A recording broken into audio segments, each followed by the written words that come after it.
라이드 앤 딜라이트 말씀 묵상의 시간입니다.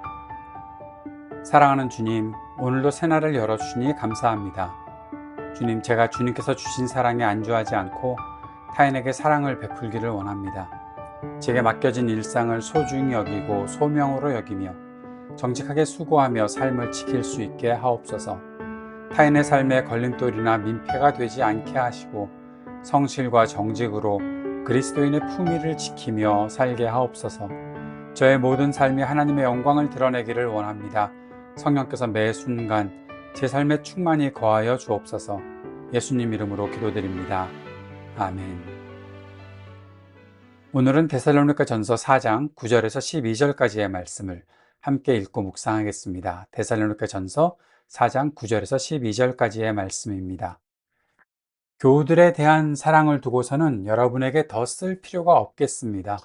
여러분이 직접 하나님께로부터 서로 사랑하라고 하시는 가르침을 받아서 온 마케도니아에 있는 모든 형제자매에게 그것을 실행하고 있기 때문입니다. 형제자매 여러분, 우리는 여러분이 더욱더 그렇게 하기를 권면합니다. 그리고 우리가 여러분에게 명령한 대로 조용하게 살기를 힘쓰고 자기 일에 전념하고 자기 손으로 일을 하십시오. 그리하여 여러분은 바깥 사람을 대하여 품위 있게 살아가야 하고 또 아무에게도 신세 지는 일이 없도록 해야 할 것입니다. 아멘. 조용하고 품위 있는 일상의 사랑. 오늘 본문을 보면서 묵상할 때 이런 제목이었으면 좋겠다 생각을 했습니다. 조용하고 품위 있는, 그리고 일상의 사랑. 우리가 생각하는 위대한 신앙은 흔히 거창한 순교, 또 초대형 사역, 혹은 뜨거운 감정의 경랑일 때가 많죠. 그러나 바울이 데살로니가 성도들에게 권면하는 신앙의 완성은 놀랍게도 조용히 자기 일을 하고 자기 손으로 수고하며 세상 사람들에게 품위 있게 행동하는 일상이다라고 그렇게 말하고 있습니다. 데살로니가 성도들은 이미 사랑에 있어서는 칭찬받는 이들이었다는 사실을 잘 알고 계시죠? 우리가 앞에서 데살로니가 전서를 읽으면서 참 사도 바울이 데살로니가 교회를 사랑할 뿐만 아니라 정말 자랑스러워한다라는 거죠. 그렇게 그 중에서도 특별히 사랑에 있어서는 더 이상 할 말이 없어. 너희들에게 무슨 사랑에 대해서 이야기를 하겠니? 지겨워서 그러는 게 아니라 너무 잘하고 있으니까 자신의 말로 뭘 더 하라는 말이 필요 없다라는 이야기였습니다. 그런데 바울은 그 사랑이라는 것이 뜨거운 말에 그치지 않고 가장 지혜롭고 정직한 일상생활로 열매 맺어야 한다라는 사실을 강조하고 있습니다. 오늘 본문을 묵상하면서 참된 성도의 삶과 사랑의 모습이 어떠해야 하겠는지를 살펴보고자 합니다. 오늘 본문에 두 가지 흐름이 있는데요. 첫 번째 흐름은 사랑의 구체적인 모범에 대해서 생각을 해 보겠고요. 두 번째는 조용한 삶에 대한 명령을 어떻게 우리가 받아야 하나라는 것입니다. 먼저 첫 번째, 사랑의 구체적인 모범을 보면서 그 사실들을 한번, 역사적인 사실들을 생각해 보고자 합니다.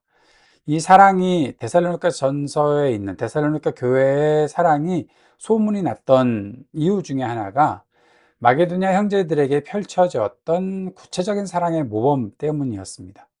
마케도니아 사람들을 향해서 그런 일이 있었다는 거죠. 9절, 10절 상반절까지 보면 교우들에 대한 사랑을 두고서는 여러분에게 더 쓸 필요가 없겠습니다. 여러분이 직접 하나님께로부터 서로 사랑하라고 하시는 가르침을 받아서 온 마케도니아에 있는 모든 형제자매에게 그것을 실행하고 있기 때문이다. 예, 사랑에 대해서 언급할 필요가 없다는 그 칭찬을 하고 있는 거죠. 그런데 이것이 마케도니아 형제들에게 어떻게 나타났는지를 보면, 사랑이 어떻게 실제적으로 삶으로 그들에게 흘러갔을까? 고린도후서 8장과 연결을 시켜보면 빌립보와 베레아 교회에 대한 내용들이 나타나 있습니다. 여기에 비아 에그타니아라는 그 말이 이제 우리가 기억하고 있으면 좋을 텐데요. 데살로니가는 무역도로였던 이 비아 에그타니아의 핵심 항구 도시였던 거죠. 이 비아 에그타니아의 이 핵심 항구 도시에 있었던 데살로니가 성도들은 이 길을 오가는 사람들이 많을 거 아닙니까? 그 중에서도 특별히 순회 사역자들, 그리고 타 지역, 빌립보와 베레아 등 이 지역으로 가는 그런 그곳에 있는 가난한 성도들, 순회 사역자들과 가난한 성도들에게 숙식을 제공하는 환대를 아끼지 않았다는 거죠. 재정적인 헌금, 구제를 아끼지 않고 그들을 위해서 행했다. 그래서 비아에그타니아의 환대와 나눔이라고 제목을 붙여보는 것이 고린도후서 8장에서의 내용입니다. 특별히 이제 8장 1절부터 5절까지 고린도후서 8장 1절부터 5절까지 보면 극심한 가난 속에서 희생적인 연대를 이루었다는 사실을 보게 되는데요. 바울은 고린도후서에서 마게도니아 교회들, 데살로니가를 포함한 것입니다. 이 마게도니아 교회들이 환란의 많은 시련 가운데서 극심한 가난이 그들의 풍성한 연보를 넘치도록 하게 했다라고 증언하고 있습니다. 자기도 어려우면서 이 마케도니아에 넘쳐나는 이 사랑들, 자기도 어려운데 타 지역 형제들에게 결핍을 메워주었던 실질적인 나눔이 바로 그들의 사랑이었다는 것이요. 사랑이 실제로 삶으로 흘러갔던 장면을 보여주는 것이 바로 이 비아에그타니아의 환대와 나눔, 극심한 가난 속에서도 서로 연대했던 것을 보게 된다는 것입니다. 두 번째로 바울이 오늘 본문을 통해서 말하는 것은 조용히 자기 일을 행하라 라는 명령입니다. 아주 구체적인 일상 지침이라고도 볼 수 있는데요. 바울이 네 가지를 이야기한다고 보게 되는데 정리를 해보면 첫 번째는 조용히 살라, quiet life. 그리고 두 번째, 자기 일에 전념하고 손으로 일해라. 예, 너희 손으로 일하는 일들, 그리고 자기 일에 전념해라. 세 번째는 비신자들에 대해서 품위 있게 단정하게 행하라 라는 것입니다. 이 비신자들은 외인들이죠. 그리고 네 번째로 보는 것은 아무에게도 신세를 지지 말라, 궁핍함이 없게 하라 라는 이야기를 하고 있습니다. 도표로 이것을 표시해 보면 조용히 사는 것과 손으로 일하는 것, 이것이 하나의 일상에 나타나는 일이고, 그리고 외인들에게 품위 있게 대하는 것과 자기 일에 전념하는 것, 이것이 또 하나의 모습이다. 이것이 우리의 모든 삶에 다 나타나 있어야 한다라는 거죠. 조용히 살고 손으로 일하고 외인에게 품위 있게 대하고 자기 일에 전념하고, 이 신앙인의 일상적인 네 가지 구체적인 지침을 제시하면서 아무에게도 신세지지 않는 자립적 삶을 권면하는 것, 조용히 자기 일을 하라는 것은 바로 그런 의미로 우리가 생각해 볼 수 있습니다. 왜 바울이 이런 일들을 강조하고 있었을까요? 근본적인 이유가 무엇일까 살펴봅니다. 첫 번째는 잘못된 종말론에 대한 경계입니다. 예수님께서 다시 오시는데 뭐 그때 딱 끝나는 거니까 라고 하면서 막 살았던 것. 두 번째는 당시 노동에 대한 문화적인 편견의 극복을 위해서 이런 이야기를 하고 있다는 것입니다. 그리고 세 번째는 복음의 전도적인 문을 지키기 위한 것이다 라는 것인데, 조금 더 자세히 살펴보죠. 첫 번째, 잘못된 종말론에 대한 경계입니다. 주님이 오시는데 생업이 무슨 소용인가? 우리가 뭐가 나가서 일하면 뭐해? 주님이 곧 오시는데 그 오시면 다 끝나는 건데, 뭐 그렇게 이야기할 수도 있겠죠. 여러분은 어떠시겠습니까? 주님이 당장 내일 오신다 그러면 뭐 하시겠습니까? 지금 나가서 일을 할까요? 그거 말고 뭐 그냥 있어도 주님이 오시는데 뭐 나 천국 가면 그만인데, 그런 식으로 살 수도 있지 않을까요? 바로 데살로니가 교회 일부 성도들이 이 시한부 종말론적 오해에 빠져서 생업을 포기하고 무의도식했다는 거죠. 그 결과 다른 성도들의 호의에 의존해서 짐이 되거나 할 일이 없어서 남의 일에 참견하고 소란을 피우는 일들이 있었다라는 겁니다. 데살로니가 후서 3장 11절을 참고하면 될 것 같습니다. 나중에 우리가 묵상할 텐데요. 이런 일들이 생긴다는 것이죠. 잘못된 종말론에 빠지면 다른 사람들에게 의존해서 짐이 되는 수도 있고, 할 일 없이 참견하고 소란 피우고 생업 포기하고 무의도식하는 일들이 생긴다는 것입니다. 여기에 대해서 바울이 경계하는 것입니다. 두 번째는 노동을 천하게 여기던 세상 속에서 노동의 거룩함을 증명하라는 것입니다.